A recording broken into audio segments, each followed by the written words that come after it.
नमस्कार, आप देख रहे हैं कैपिटल टीवी का खास शो महाराष्ट्र फाइल्स। आपके साथ मैं हूं परवीन शेख। हम लेकर हाजिर हुए महाराष्ट्र की 5 बड़ी खबरें जिनका आपसे है सरोकार।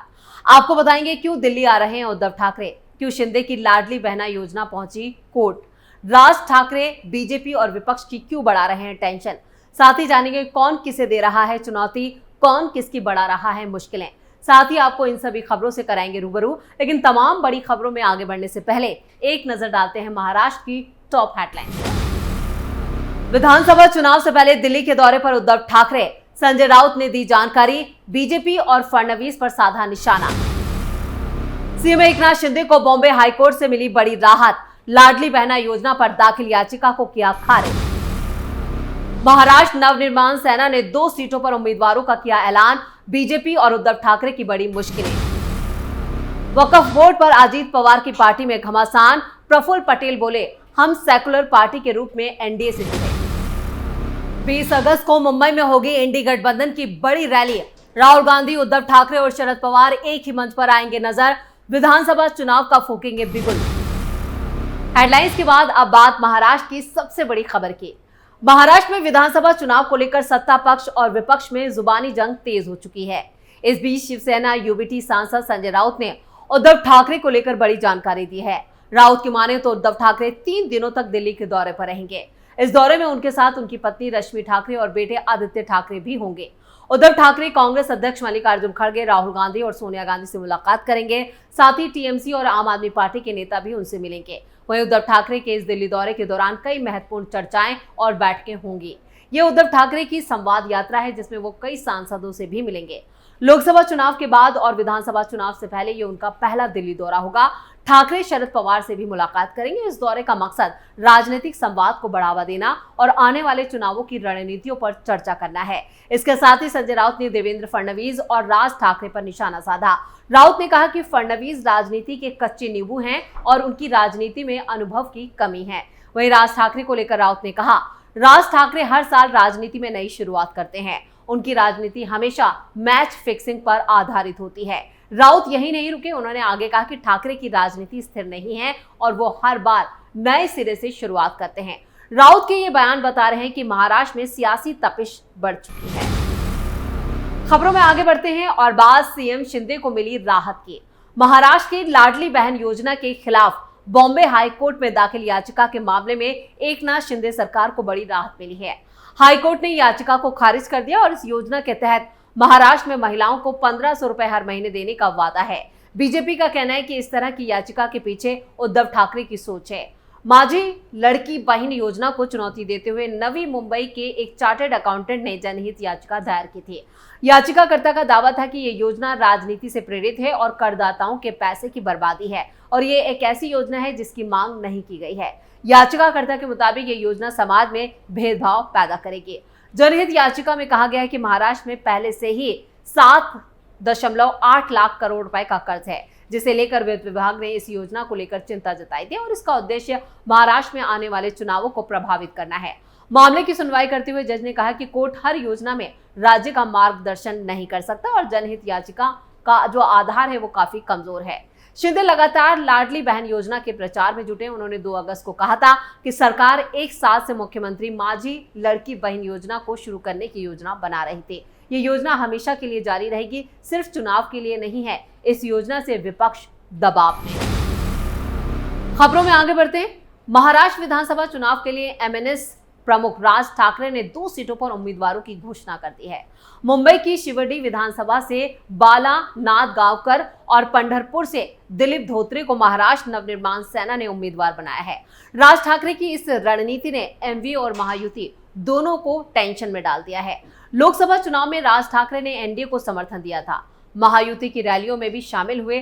तब माना गया कि एमएनएस विधानसभा चुनाव में बीजेपी के साथ गठबंधन करेगी और सीट बंटवारे में उसे तवज्जो मिलेगी। हालांकि लोकसभा चुनाव में महायुति को बड़ा झटका लगा और सीटों का नुकसान हुआ। अब राज ठाकरे ने एकला चलो की रणनीति बनाई है। ये बीजेपी और उसके गठबंधन साथी के लिए किसी बड़ी टेंशन से कम नहीं है। राज ठाकरे ने 25 जुलाई को ऐलान किया था कि एमएनएस राज्य की 288 सीटों में से 250 सीटों पर चुनाव लड़ेगी। राज ठाकरे ने कहा था कि आने वाले विधानसभा चुनाव में मुझे कुछ भी करके महाराष्ट्र नवनिर्माण सेना के पदाधिकारी कार्यकर्ताओं को सत्ता में बिठाना है। लोग मुझ पर हंसेंगे पर मुझे कुछ फर्क नहीं पड़ेगा, पर यह होने वाला है। वैसे आपको बता दें कि राज ठाकरे ने शिवसेना से बगावत कर साल 2006 में अपनी पार्टी MNS बनाई थी। हालांकि चुनावी मैदान में उन्हें खास सफलता नहीं मिली। अब तक एक भी सांसद राज ठाकरे की पार्टी से नहीं बना है। 2009 के विधानसभा चुनाव में राज ठाकरे की पार्टी ने सबसे बेहतरीन प्रदर्शन किया था। तब महाराष्ट्र में इनके 12 विधायक जीते थे और उसके बाद 2014 और 2019 के चुनाव में पार्टी को एक सीट मिली। 2009 में राज ठाकरे की पार्टी MNS को 5.71%, 2014 में 3.15% और 2019 में 2.25% वोट मिले। और अब बात अगली खबर की। वक्फ बोर्ड की ताकतों को सीमित करने के लिए केंद्र सरकार बिल पेश करना चाहती है, जिसको लेकर अब महाराष्ट्र में अजीत पवार गुट के नेता प्रफुल्ल पटेल का बयान सामने आया है। प्रफुल्ल पटेल ने कहा है कि जब बिल आएगा तब हमारा स्टैंड हम रखेंगे। हम सेकुलर पार्टी के रूप में इस गठबंधन में काम कर रहे हैं। उन्होंने आगे कहा, वो हमेशा अपना मत रखते आए हैं। कांवड़ यात्रा को लेकर भी उन्होंने उत्तर प्रदेश सरकार के फैसले का विरोध किया था और कहा था कि योगी सरकार को यह फैसला वापस लेना चाहिए। ऐसे में ये अजीत पवार के लिए मुश्किल की घड़ी हो सकती है, क्योंकि महाराष्ट्र में उनकी पार्टी बीजेपी के साथ गठबंधन में सरकार चला रही है। आपको बता दें कि संसद में बजट सत्र के दौरान केंद्र सरकार की तरफ से वक्फ बोर्ड संशोधन बिल समेत कई अहम बिल पटल पर रखे जा सकते हैं। अगर इस बिल में संशोधन होता है तो वक्फ बोर्ड की संपत्ति नामित करने का अधिकार सीमित हो जाएगा। संपत्ति पर दावा करने के लिए सत्यापन अनिवार्य होगा। हालांकि अभी सरकार ने इसकी पुष्टि नहीं की है। अभी बिल जो है वो पास नहीं हुआ है, लेकिन अजीत पवार के नेताओं ने अपने ही नेता को मुश्किल में जरूर डाल दिया है। महाराष्ट्र फाइल्स के आखिर में बात इंडी गठबंधन की बड़ी रैली की। कांग्रेस ने राजीव गांधी की जयंती के मौके पर रैली का ऐलान किया है। 20 अगस्त को मुंबई में होने वाली इस रैली में विपक्ष अपनी एकता का प्रदर्शन करेगा, क्योंकि महाराष्ट्र से लगातार ये खबरें सामने आ रही हैं कि इंडी गठबंधन में फूट पड़ चुकी है, क्योंकि सीट बंटवारे को लेकर MVA में सहमति नहीं बन पाई है।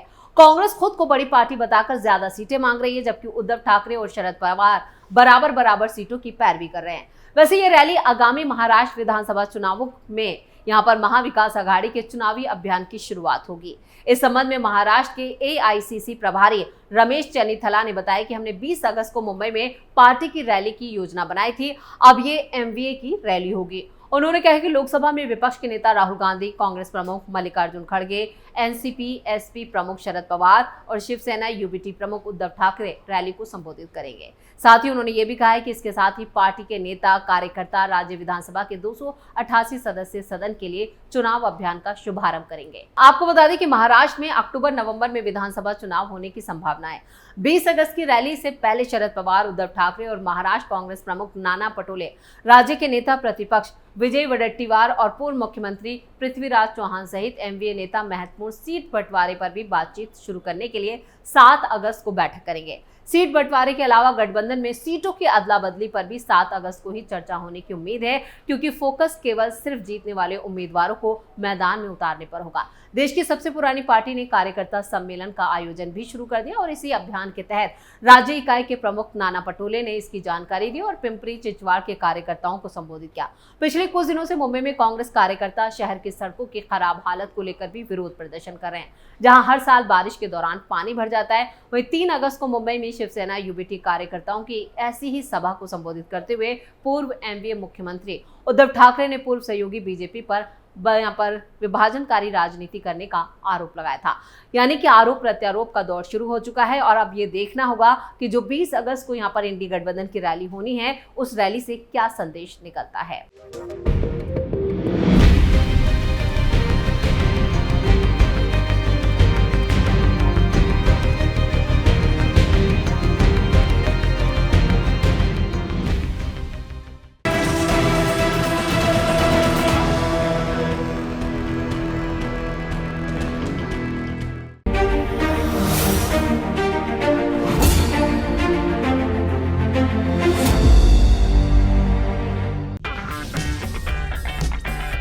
अगर आपको हमारा वीडियो पसंद आया हो तो इसे लाइक करें, हमारे चैनल को सब्सक्राइब करें और हाँ, बेल आइकन दबाना ना भूलें ताकि आप तक हमारे वीडियो की नोटिफिकेशन पहुंचती रहे।